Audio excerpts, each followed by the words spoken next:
608쪽에 나와 있는 주애날 46의 120문답과 121문답입니다.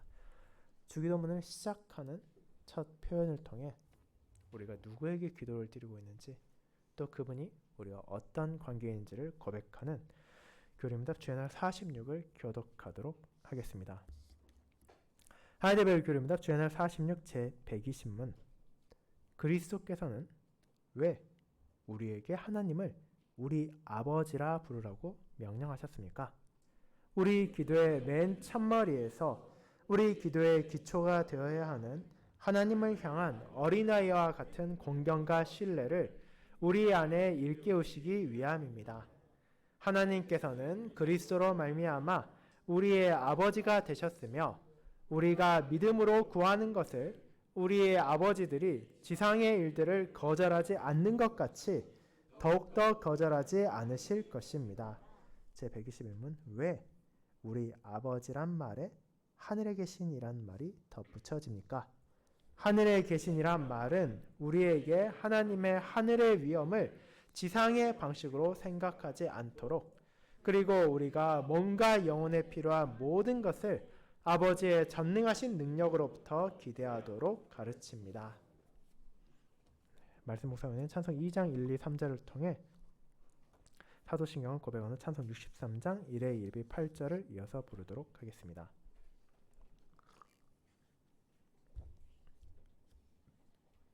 사랑하는 주 예수 그리스도 안에 있는 형제 자매님들,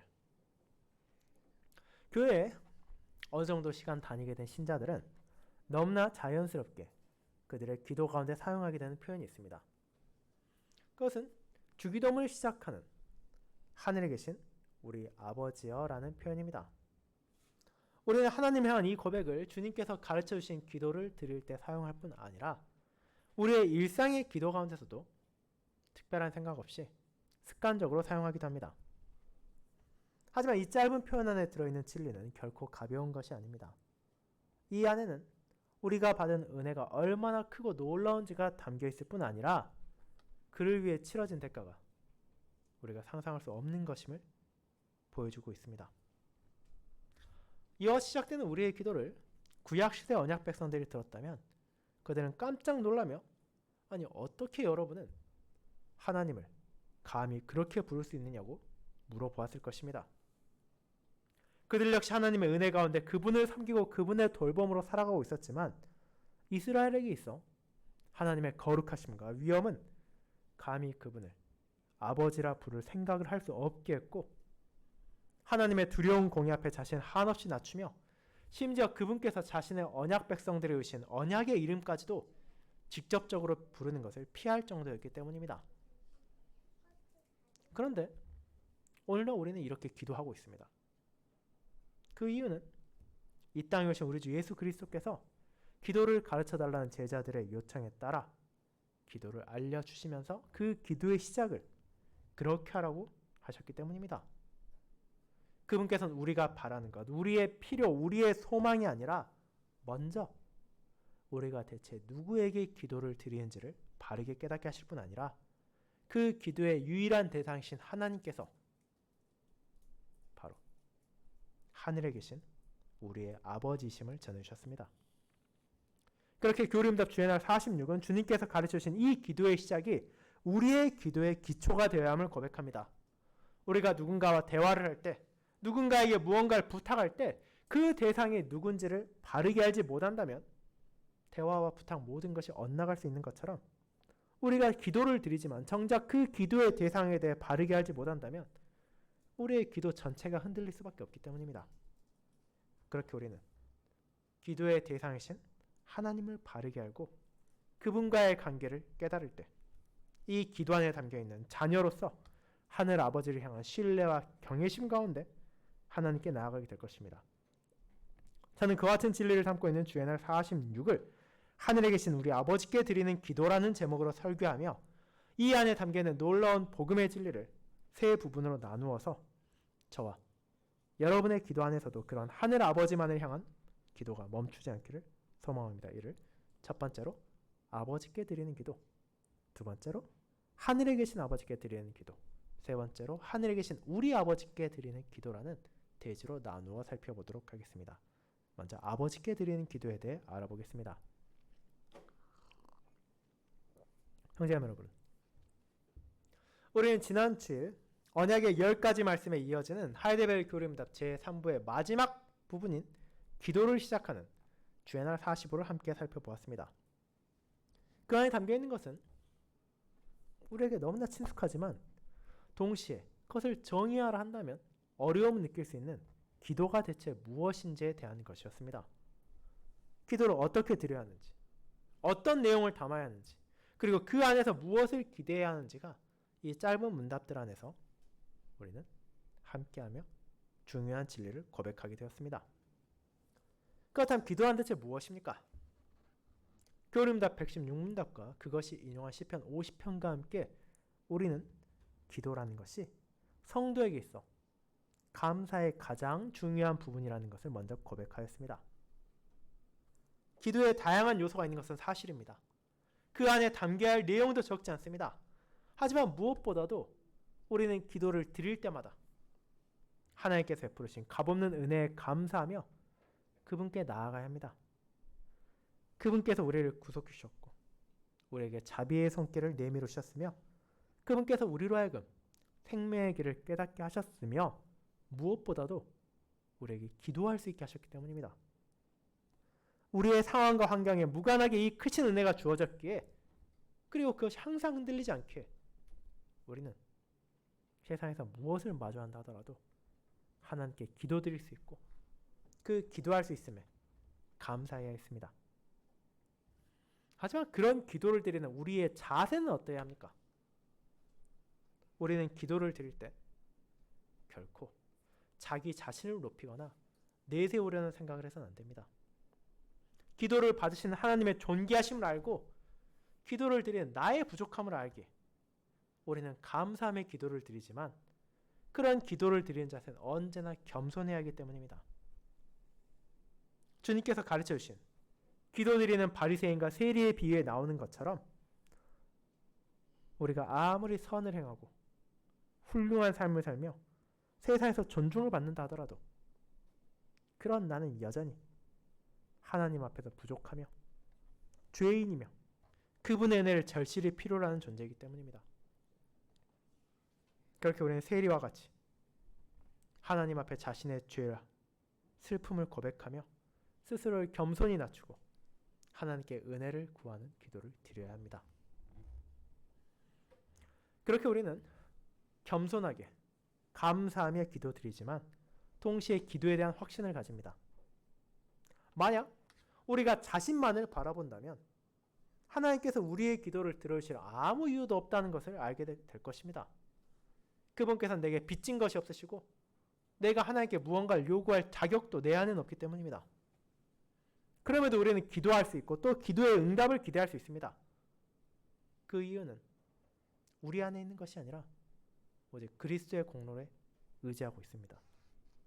그분께서 나를 위해 행하신 사역과 내게 주신 모든 약속을 하나님께서 받아들여 주심으로써 이제 그분 안에서 우리의 기도가 그분께 나아가고 우리가 하나님의 뜻에 따라 그분의 말씀에 순종하며 감사의 열매를 맺어가기 위해 필요한 것을 구할 때 하늘아버지께서 그 모든 것을 넉넉하게 베풀어 주실 것을 알고 있기 때문입니다.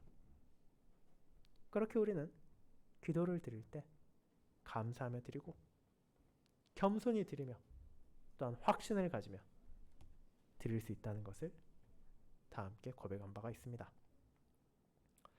그와 같이 기도의 성격이 어떠한지를 살펴본 후 이제 교리문답은 이제 119문답에서 고백한 주님께서 알려주신 기도, 주기도문을 통해 우리가 기도를 어떻게 드려야 하는지 기도 안에서 무엇을 구해야 하는지를 세심하게 살펴봅니다.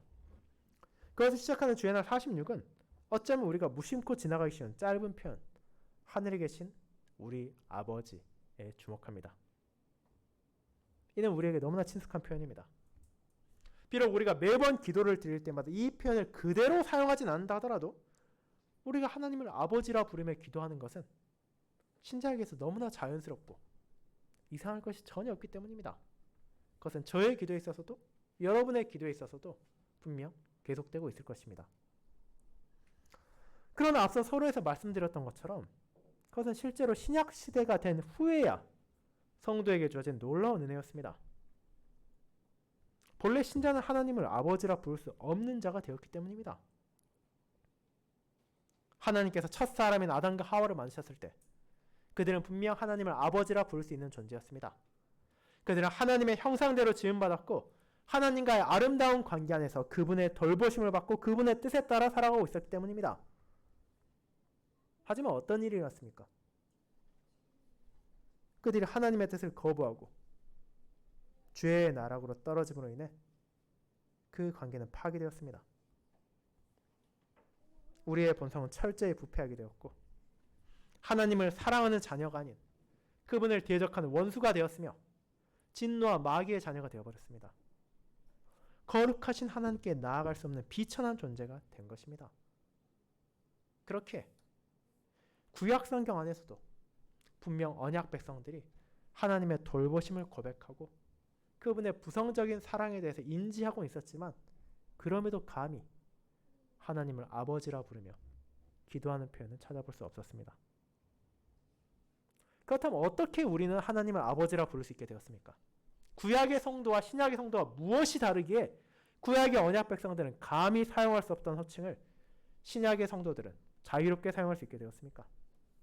우리는 그 이유를 제120문답에서 보게 됩니다. 이 120문답의 답의 두 번째 단락은 이렇게 시작합니다. 하나님께서는 그리스도로 말미암아 우리의 아버지가 되셨다고 말입니다. 구약과 달리 신약의 성도들이 선해졌거나 스스로 자격을 갖추게 되었거나 다른 어떤 요인으로 인해 하나님을 아버지라 부를 수 있게 된 것이 아닙니다. 이는 온전히 구약 시대의 성도들이 그림자로서 바라만 보고 있던 약속된 메시아께서 오셔서 그분의 사역을 통해 이루신 것이며 그분께서 우리를 하늘 아버지의 자녀가 되도록 모든 값을 치르셨기에 가능해진 것입니다. 예수 그리스도께서 십자가에서 자신의 피를 흘리심으로 우리의 모든 죄에 대한 값을 치르셨습니다. 사실은 우리가 받아야 할 저주를 그분께서 나무에 매달려 죽으심으로 받으셨습니다. 그분께서 자신의 피를 흘리심으로 우리를 사셔서 그분의 소유로 만드셨고 마침내 하늘 아버지의 아들과 딸로 만들어 주셨습니다. 그렇게 오늘 본문에서 사도 바울은 이 놀라운 지혜를 이렇게 선포합니다. 로마서 8장 15절에 이렇게 고백합니다.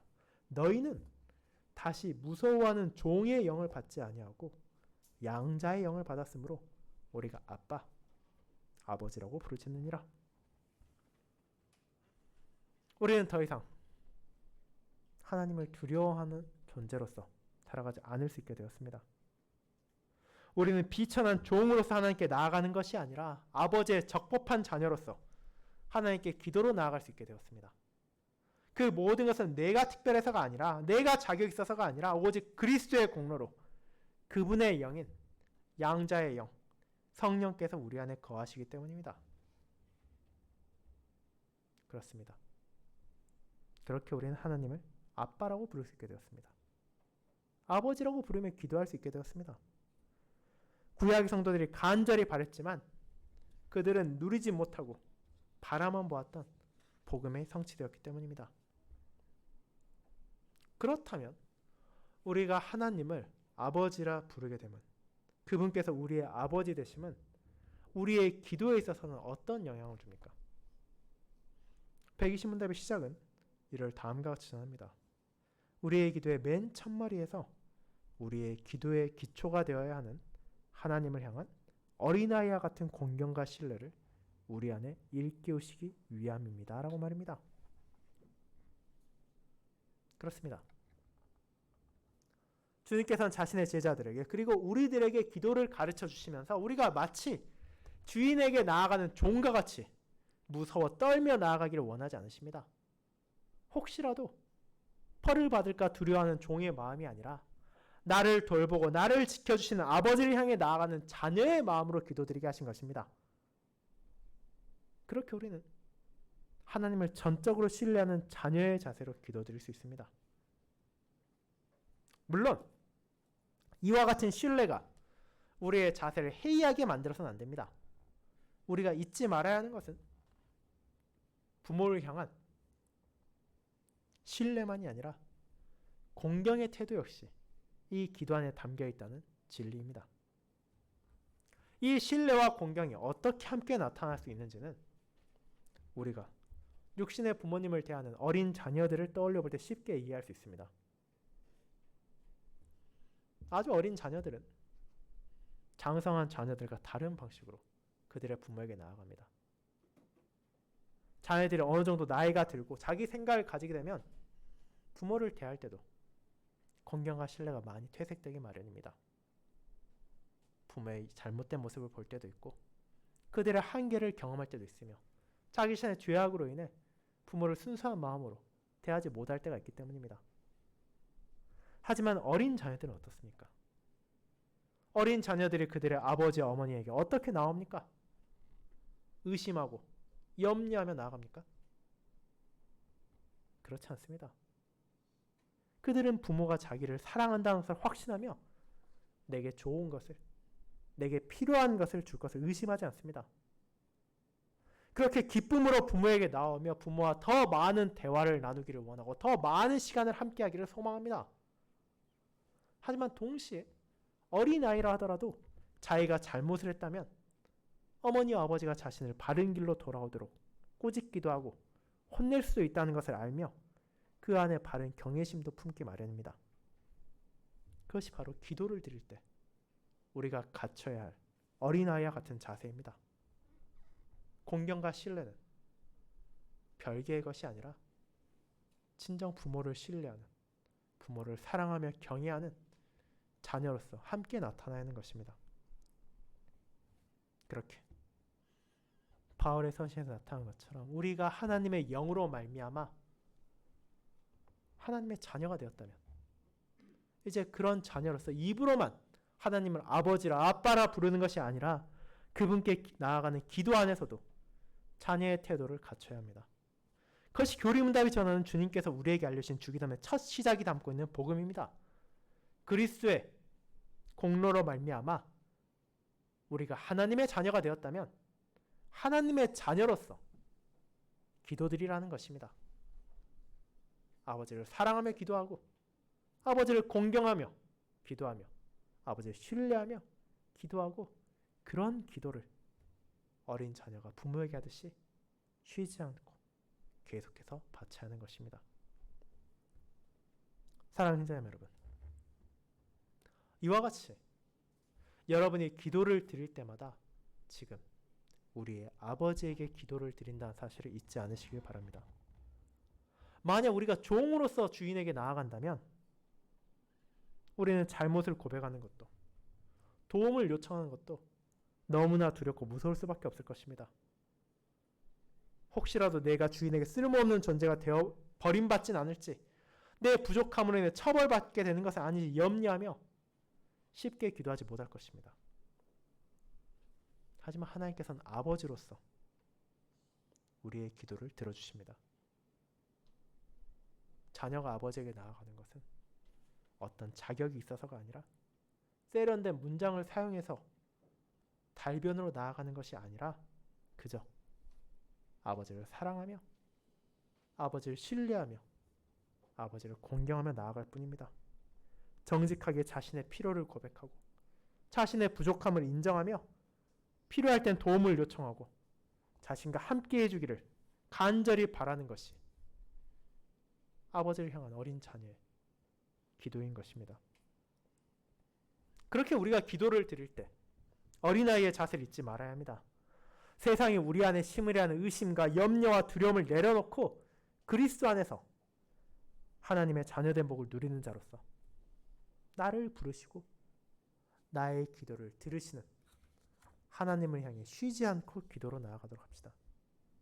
이 땅의 부모가 줄 수 없는 가장 필요하고 가장 선한 것을 아낌없이 베풀어 주시는 신실하신 아버지께서 그런 우리의 기도를 원하시며 우리는 그런 아버지를 찬송하며 기도할 수 있습니다. 하지만 동시에 우리는 아버지 하나님께서 하늘에 계신이라는 어미로운 진리 역시 가볍게 여기지 말아야 합니다. 이제 이 땅에서 우리가 마주하게 되는 불완전하고 부족할 수밖에 없는 육신의 부모와 전혀 다르신 하늘에 계신 아버지라는 고백이 우리의 기도에 어떤 영향을 주며 기도를 드리는 우리의 자세를 어떻게 바로잡는지에 대해서 이어진 두 번째 대지를 통해 살펴보도록 하겠습니다. 그것이 하늘에 계신 아버지께 드리는 기도입니다. 성도 여러분, 그렇게 우리는 그리스도의 공로로 말미암아 하나님을 아버지라 부르며 기도로 그분께 나아갈 수 있는 은혜를 누리고 있습니다. 주인의 눈치를 보며 무서워 떠는 종의 자세가 아니라 자신을 사랑하고 자신을 버리지 않을 아버지를 대하는 어린아이와 같은 친밀함과 애정 어린 태도로 하나님께 나아갈 수 있게 된 것입니다. 하지만 이 기도를 가르쳐주신 예수님께서는 또 하나의 중요한 사실을 이 짧은 표현 안에 넣어놓으셨습니다. 그것은 바로 우리가 기도로 하나님께 나아갈 때 그런 기도를 받으시는 분이 우리의 육신의 부모와 구별하여 대해야 한다는 것입니다. 그것이 바로 하늘에 계신이라는 표현입니다. 주기도문의 첫말에 나오는 하늘에 계신이라는 이 짧은 수식어는 사실 우리가 주기도문을 드릴 때는 계속해서 사용할지 몰라도 일상의 기도 안에서는 빠지기 쉬운 표현입니다. 하지만 이 표현은 우리의 기도를 받으시는 하나님의 어떤 분이신지를 알려주는 중요한 표현 가운데 하나입니다. 주님께서 이를 통해 가르쳐 주신 것은 그저 우리가 고개를 들어 하늘을 바라보면 거기에 하나님이 있을 것이라는 공간적인 의미가 아니라 이 땅에 사는 우리와 전혀 다른 존재가 바로 하나님이시라는 것입니다. 우리의 죄악과 우리의 부족함과 달리 그분께서는 영원히 거룩하고 온전하며 의로우신 분이십니다. 그런 하늘에 계신 아버지를 우리가 기도의 자리에서 부르는 것입니다. 그분께서는 이 땅의 아버지와 분명 다르신 분이십니다. 이 땅의 부모들은 자녀에게 나름대로 사랑을 표하지만 그들 역시도 어쩔 수 없는 자신들의 부족함 가운데 분투할 수밖에 없는 사람과 다릅니다. 하늘 아버지는 세상의 모든 것을 말씀으로 창조하셨을 뿐 아니라 지금도 자기 뜻대로 운행하고 계시며 심지어 나라가 세워지고 무너지는 것까지도 자신의 손으로 다스리시는 공의로운 재판장이자 왕 중에 왕이신 전능하신 분이시기 때문입니다. 그렇게 앞서 언급한 교리문답 120문답은 우리 안에 하나님을 향한 공경이 있어야 함을 전하고 121문답은 그와 같은 하나님의 하늘의 위엄을 지상의 방식으로 생각해서는 안 된다고 고백합니다. 우리는 분명 하나님께 자녀로서 나아가지만 그 안에 존재해야 하는 것은 친근함과 애정만이 아니라 그분의 거룩하심과 어미하심에 대한 자각도 포함되어야 합니다. 구약시대 성도들이 하나님께 나아갈 때 스스로를 거룩하게 하고 하나님을 찬양하며 경외의 자세를 갖췄던 것은 신약시대 성도들에게도 여전히 동일하게 적용되어야 하는 것입니다. 하나님께서는 그때도 지금도 동일하게 공의로우시고 위엄 있는 분이시기 때문입니다. 그리스도의 은혜로 그분께서 우리의 아버지가 되으셨기에 우리는 그분을 향해 친근히 나아가며 애정을 담아 나아갈 수 있지만 동시에 그분의 하늘에 계심에 대한 경외를 잊어서는 안 되는 것입니다. 그 진리를 고백한다는 것은 우리로 하여금 하나님을 향한 방종한 태도를 보이지 못하게 합니다. 마치 가게나 마트에서 땅바닥에 누워서 떼를 쓰며 자기가 원하는 과자나 장난감을 사달라고 울부짖는 아이와 같은 태도로 하나님께 나아가서는 안 된다는 것을 알게 하는 것입니다. 세상의 부모는 다른 이들의 시선을 신경 쓰고 부끄러움을 피하기 위해 그런 아이와 타협하고 원래는 사주지 않으려 했던 것을 그 아이에게 좋지 않고 사실은 필요하지 않은 것을 결국 줄 때도 있지만 하늘에 계신 하나님께서는 자신의 자녀에게 무엇이 필요한 것인지, 언제 그것이 필요한 것인지, 어떻게 주는 것이 적합한지를 온전히 알고 계시는 분이시기 때문입니다. 그렇게 그분은 그와 같은 때로 타협할 수 있는 존재가 아니십니다. 아무리 내가 원하는 것을 달라고 주라고 외친다 하더라도 그것이 내게 선하지 않은 것이라면, 그리고 내게 필요하지 않은 것이라면 하나님께서는 그것을 주지 않으실 것입니다. 그럼에도 하나님께서는 한없는 지혜로 자신의 자녀를 가장 선하게 양육할 것입니다. 그분께서 우리를 자라게 하시고 성장하게 하시는 방식은 내가 원하는 방식대로, 내 욕심을 채우는 방식대로 나아가는 것이 아니라 그분의 지혜와 능력 안에서 가장 선하고 가장 적합한 방식으로 이루어지기 때문입니다. 하지만 여러분, 하늘에 계신이라는 이 고백이 우리에게 두려운 경외심만을 가지게 하는 것은 아닙니다. 오히려 이 땅에서 살아가는 동안 끝없는 고난을 마주하게 되고 죄와의 싸움을 이어가는 성도들에게 이 고백은 위로와 확신을 줍니다. 우리의 삶 가운데 경험하는 것 중에는 정말로 해결할 수 없는 것처럼 보이는 어려움들이 있습니다. 내 삶에서 더 이상 앞으로 나아갈 수 없는 절벽과 같은 낭떠러지를 만날 때도 있으며 고통의 현실이 나를 압도할 때도 있습니다. 질병이 찾아옵니다. 사고가 발생합니다. 인간관계가 파탄나고 영적으로 흔들릴 때도 있습니다. 그런 온갖 괴로움은 우리로 하여금 내 힘으로는 정말 그것을 해결할 수 없고 이대로 내가 무너지는가 하는 두려움을 느끼게 하기도 합니다. 하지만 그런 모든 순간에도 우리는 눈을 들어 바라볼 수 있는 것이 있습니다. 우리는 하늘에 계신 아버지께서 그 순간에도 나와 함께하고 있음을 기억하며 내가 겪고 있는 어떤 문제보다도, 내가 겪고 있는 어떤 어려움보다도 더 능하시고 강하신 아버지께서 지금 이 순간에도 온 천하를 다스리고 계신다는 사실을 자각할 수 있습니다. 그렇게 교리문답 120문답의 마지막 부분은 그런 하늘에 계신 아버지로부터 우리가 무엇을 기대할 수 있는지를 아름답게 고백합니다. 우리의 아버지들이 지상의 일들을 거절하지 않는 것 같이 더욱더 거절하지 않으실 것입니다. 그리고 121문답은 이를 다음같이 연결합니다. 우리가 몸과 영혼에 필요한 모든 것을 아버지의 전능하신 능력으로부터 기대하도록 가르칩니다. 이 땅의 부모는 자기 자녀에게 필요한 것을 주기 위해 노력한다 하더라도 때로는 그들의 지혜의 부족함으로, 때로는 그들의 능력의 부족함으로 주지 못할 때도 있지만 하늘에 계신 아버지께서는 그렇지 않으신다는 것입니다. 그분께서는 자신의 자녀를 선하게 양육하기 위한 능력과 의지를 온전히 갖추신 하늘에 계신 아버지이십니다. 능력이 없어 우리에게 필요한 것을 못 주는 분이 아니시고 의지가 없어 우리를 돌보기를 거부하는 분도 아니십니다. 하늘에 계신 아버지께서는 자신의 자녀에게 필요한 것을 가장 적합한 때에 가장 적합한 방식으로 어떤 부족함도 없이 주실 것입니다. 그 사실을 알고 있기에 우리는 내가 원하는 것이 내가 원하는 방식으로 주어지지 않는다 하더라도 내가 필요하다 생각하는 것들을 구한 기도가 즉각적으로 응답받지 않는다 하더라도 인내할 수 있고 기다릴 수 있습니다. 나보다 지혜롭고 나보다 선하시고 나보다 능력 있으신 하늘에 계신 아버지께서 그분의 뜻에 따라서 내게 그 모든 것들을 가장 적합하게 주실 것이기 때문입니다. 사랑하는 성도 여러분, 그렇게 우리는 하늘에 계신 아버지를 향해 기도하는 위로를 누립니다.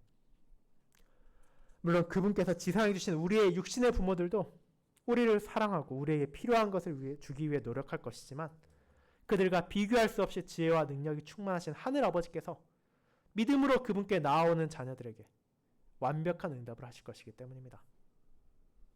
이와 같은 하늘 아버지를 바라봄으로써 우리는 세상이 어떻게 변화하고 내 주변의 상황이 얼마나 흔들리든지 상관없이 언제나 담대하게 기도할 수 있습니다. 하늘에 계신 아버지께서 나를 붙잡아 주실 것이며 나를 자신의 영으로 선하게 인도하고 계시기 때문입니다. 그렇게 우리는 하나님께서 나의 아버지시며 하늘에 계신 거룩하신 아버지이심을 고백했기에 이 기도에서 아직 다루지 못한 마지막 표현, 우리란 표현이 무엇을 의미하는지를 통해 또 그것이 우리의 기도에 어떤 영향을 끼치는지를 살펴보게 됩니다. 그 세 번째, 하늘에 계신 우리 아버지께 드리는 기도입니다. 여러분, 그렇게 우리의 기도를 받으실 유일한 대상신 하나님께서 우리의 자비로운 아버지이시며 세상의 그 무엇과도 비교할 수 없는 하늘에 계신 분이라는 사실을 고백하게 되었습니다. 이 놀라운 사실을 깨달은 신자는 세상의 어려움을 마주할 때에도, 환난을 경험할 때에도 위로와 확신을 가지며 그분의 전능하고 신실하신 손길을 기대하며 기도할 수 있게 되었습니다. 그것은 우리로 하여금 감사할 수밖에 없게 만드는 복음이자 은혜입니다.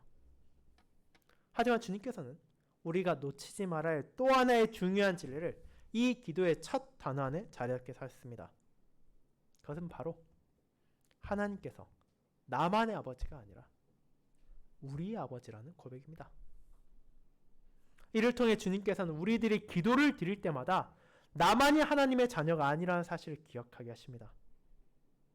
우리가 교회에서 공적인 기도를 드릴 때만 함께 기도하고 함께 아버지께 나아가는 것이 아니라 사실은 우리의 가정에서, 우리의 직장과 일터에서, 학교에서 기도를 할 때도 우리는 우리의 아버지께 나아가고 있음을 인식해야 한다는 것입니다. 이 부분을 바울은 로마서 8장 17절에서 공동체적인 성격으로 고백하게 합니다. 자녀이면 또한 상속자, 곧 하나님의 상속자요 그리스도와 함께한 상속자니 우리가 그와 함께 영광을 받기 위하여 고난도 함께 받아야 할 것이니라. 그리스도의 영광을 함께 나누는 것은 나만이 아닙니다.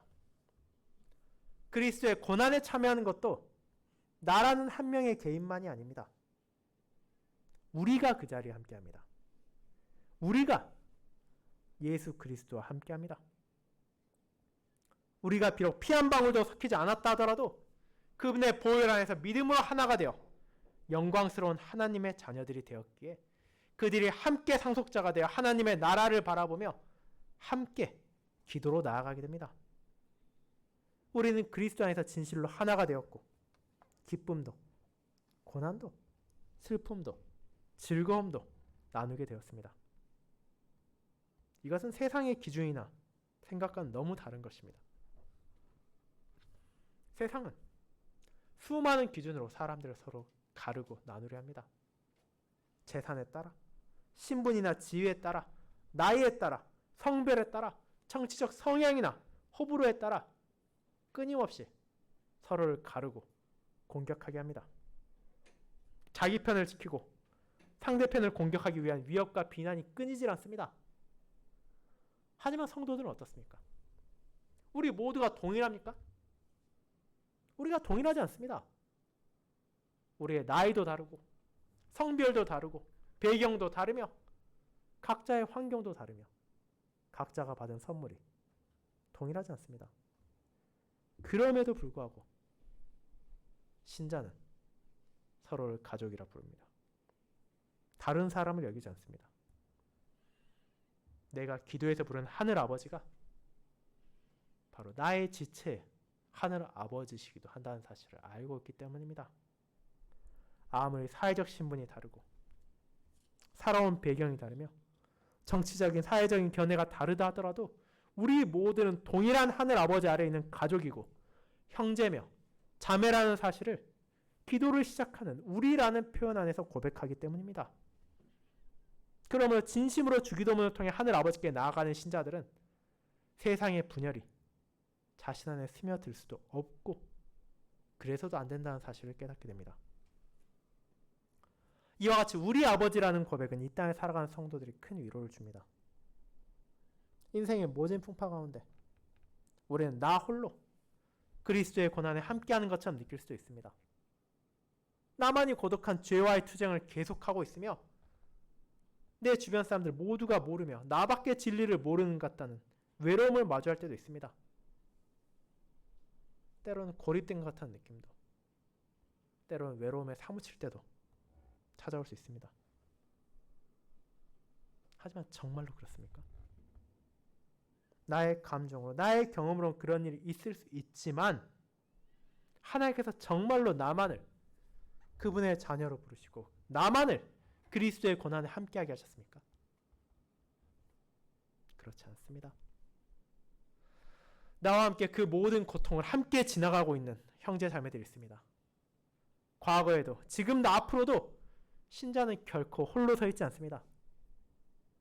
믿음 안에서 가족이 되고 하나가 된 교회가 언제나 함께하고 있으며 하나님께서는 그렇게 우리가 형제와 자매를 위로하고 권면하며 격려하게 하셨습니다. 그러므로 우리가 하늘에 계신 우리 아버지께 기도할 때 그 기도는 나만의 필요를 위한 것이 아니라 우리의 필요를 위한 것이 되어야 합니다. 형제의 아픔을 위해 기도하고 자매의 고통을 위하여 기도하며 교회의 어려움을 위해 기도해야 합니다. 그 모든 이들이 나와 별개의 존재가 아니라 남이 아니라 그리스도 안에서 나의 가족이고 나의 형제와 자매인 한 지체이기 때문입니다. 사랑하는 여러분, 이제 그와 같은 기도로 하나님께 나아가도록 합시다. 세상이 아무리 다양한 기준으로 서로를 가르고 편을 나누려 한다 하더라도 우리는 그리스도 안에서 한 믿음으로 하나가 되었습니다. 서로를 위해 기도하며 우리의 하늘 아버지께 나아갈 수 있습니다. 그리스도 안에서 우리가 함께 상속자가 되었고 함께 그분의 영광을 바라보며 함께 그분의 고난을 나누고 있음을 잊어서는 안 됩니다. 그렇게 이번 한 주 하나님을 향해 아버지의 자녀된 자로서 전적인 신뢰를 담아 기도하고 하늘에 계신 아버지를 향한 경외심을 품고 나아가되 하늘에 계신 우리 아버지를 향해 사랑을 담아 지체를 위해 공동체를 위해 기도하도록 합시다. 이 위대한 복음을 담고 있는 아름다운 호칭에 담긴 신뢰와 경외, 연대의 기쁨을 나누며 세상이 줄 수 없는 기쁨 가운데 그런 하나님께 감사히 기도함으로써 영광을 돌리는 저와 여러분이 되기를 간절히 소망합니다.